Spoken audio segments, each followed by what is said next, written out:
Hello, and welcome to our third author chat between Audrey Glenn, me, and Diana Davis. Today, we're really excited to talk to you about Freedom's Ring, which is the third book of the series, which we have behind Diana and also here. I think we should, in the effort to make a full disclosure, we should admit that we love all of our characters, but Owen is really David, maybe. yes, he's very high in our hearts, and I think that's a great place to start. So why do we love Owen so much? What makes Owen so amazing? I feel like everybody loves Owen. They really get that he is just a very special person. He's a very giving person and a very sweet person. And he's a gentle person. And, it's really great to see that in a society where we often value, violence in our, male role models. To see somebody who can be vulnerable and gentle, I think is really inspiring to us. And he's been through a lot, right? Yes, he sacrifices so much for his family. He's had a difficult life. He has made his life better through help from Josiah Hayes, Temperance's dad. He's been able to make his life better, and but he's still struggling. So I think people really empathize with his struggles. Yeah, and Temperance, we meet her at a really vulnerable time in her life. I think she comes back throughout the series, which is one of the things I love about the series. So we get to keep seeing all of the sisters and cousins, and we see her shine a lot. But when we first meet her in Freedom's Ring, she's really having a difficult time. So tell us about Temperance and where she starts this book out. Yeah. She has a crush on the governor's son, Winthrop Morley. And in the second book, A Lady to Lead, we see that Winthrop is really taking advantage of her, and it's a very uneven relationship. And of course, Winthrop dies. Spoiler alert. Winthrop dies in book 2. So Freedom's Ring starts a year later, and she still doesn't have any closure with that, and she blames David for his death. And he is, indirectly responsible, not legally, but there was a contributing factor there. He was involved. And she feels like that justice has never been served for Winthrop's death. And she's also very vulnerable at this time because she's 24 years old. It's marrying time.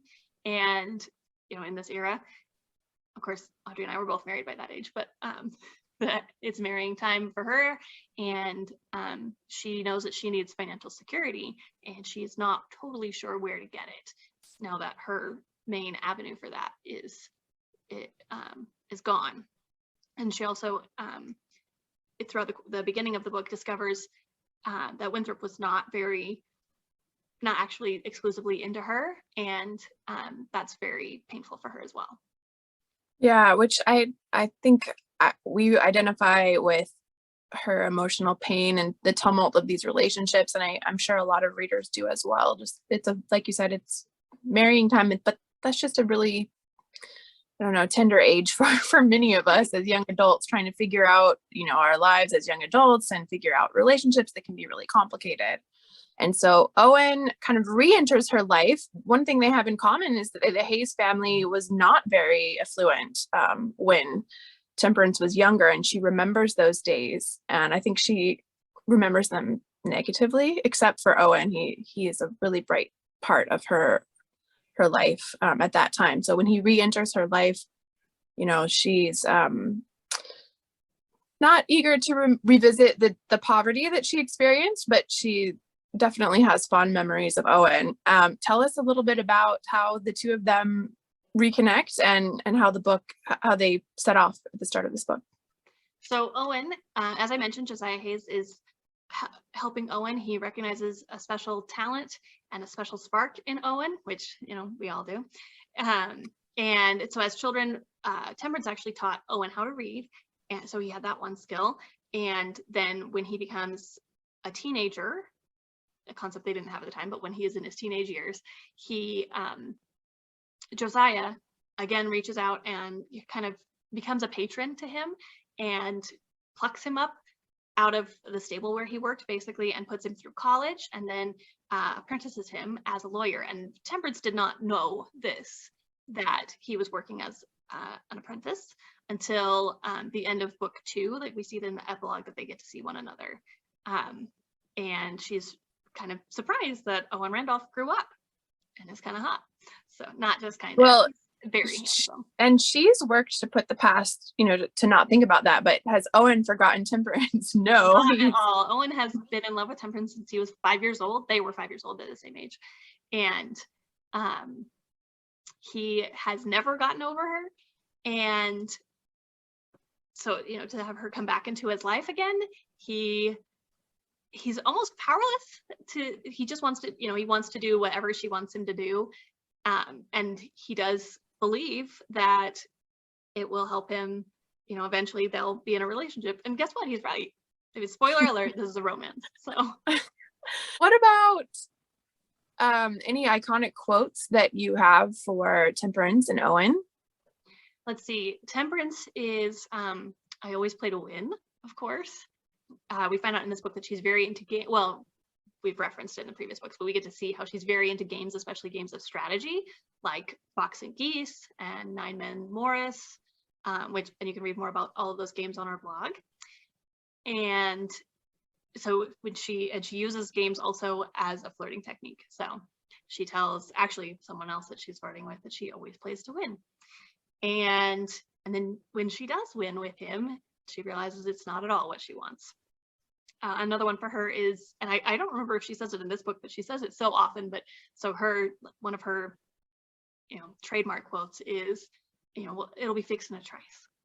So, it'll be done in a trice. We'll fix that in a trice. So I love her saying that. It just feels like her, like, oh yeah, we'll take care of that. And I think one thing, again, just on the thought that Temperance, we get to see her really shine throughout the rest of the series.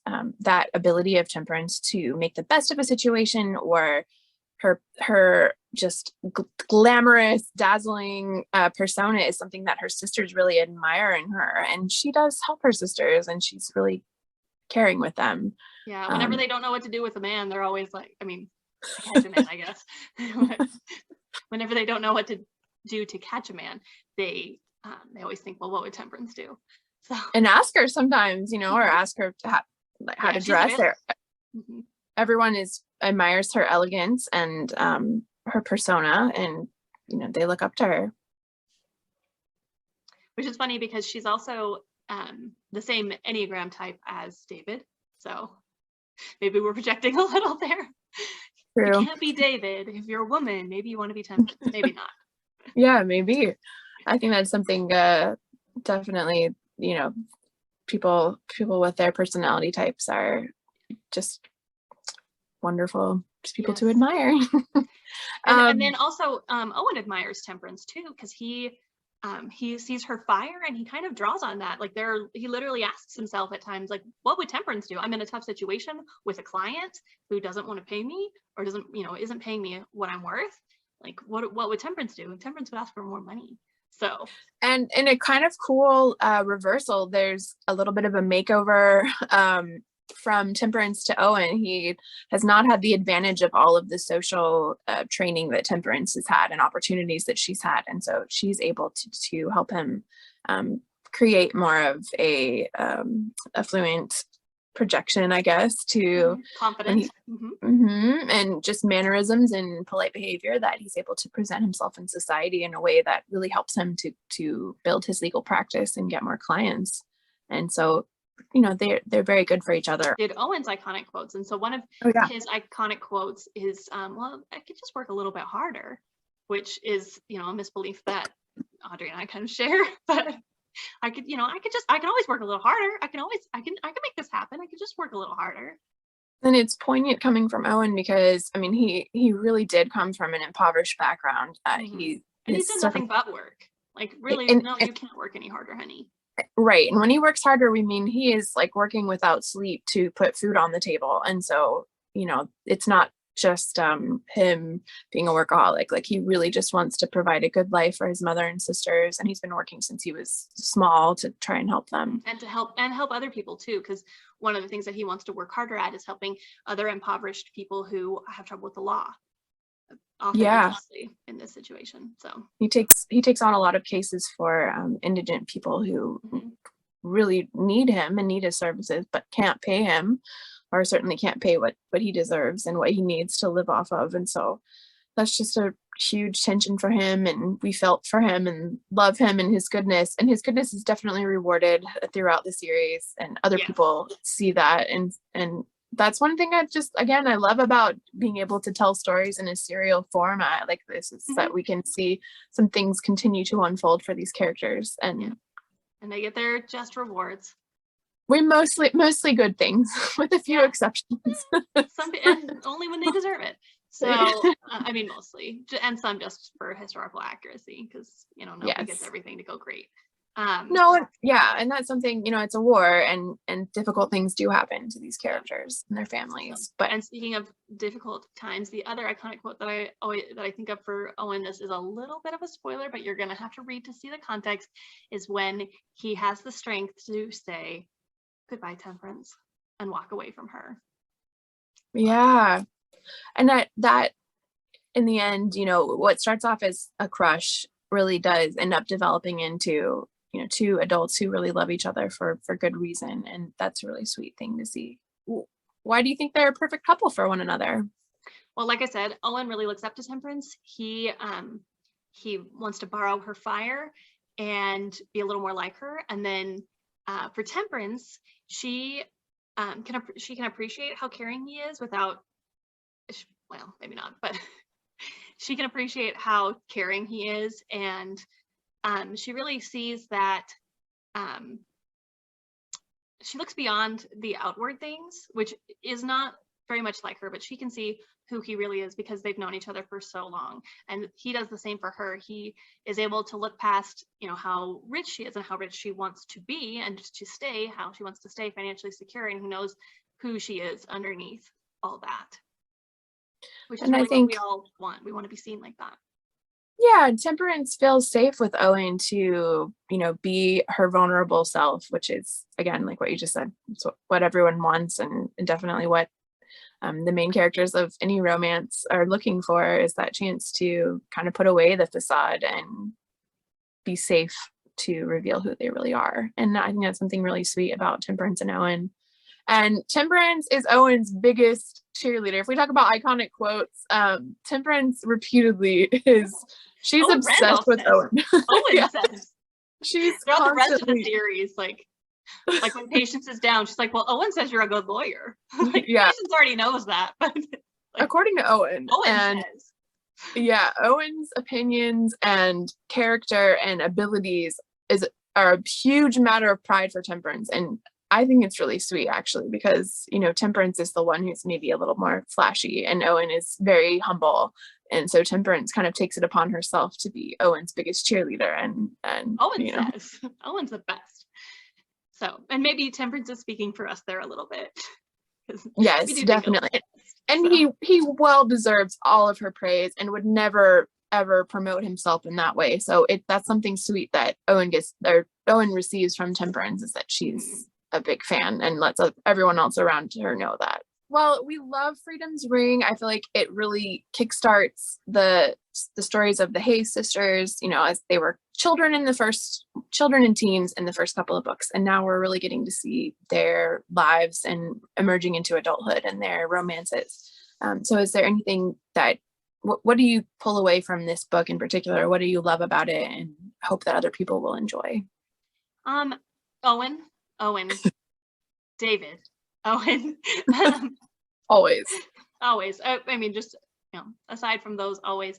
I love their romance story. I love both of the characters' arcs, how they learn what they really need in life. Temperance thinks that she needs to be financially secure, and to be financially secure, she needs to find a rich husband. And she realizes that love is more important than that. And Owen realizes that he can stand up for himself, that he has worth, and they both come to become more, I don't want to say revolutionaries or rebels, but they become more Whigs. I don't know. They are drawn to this side of the people who are realizing that they are going to have to break with Britain, and that the legal rights of British citizens themselves are being abrogated, and they need to take action. They can't just sit there and let other people dictate their lives. Yeah, that's one of the great things we loved exploring in this series, is just how different people, just like today, had different opinions about what was going on and what they thought should happen. And Owen and Temperance are maybe represent people who are, you know, initially seeing this conflict unfolding and realizing, you know, they feel very strongly about the cause of American freedom. Definitely. So yeah, they're kind of the people who at first are like, I don't know what it has to do with me, who then become dedicated to the cause of freedom. And honestly, probably the largest single group of people in the colonies at the time are the people who said, I don't know what it has to do with me. Right. So.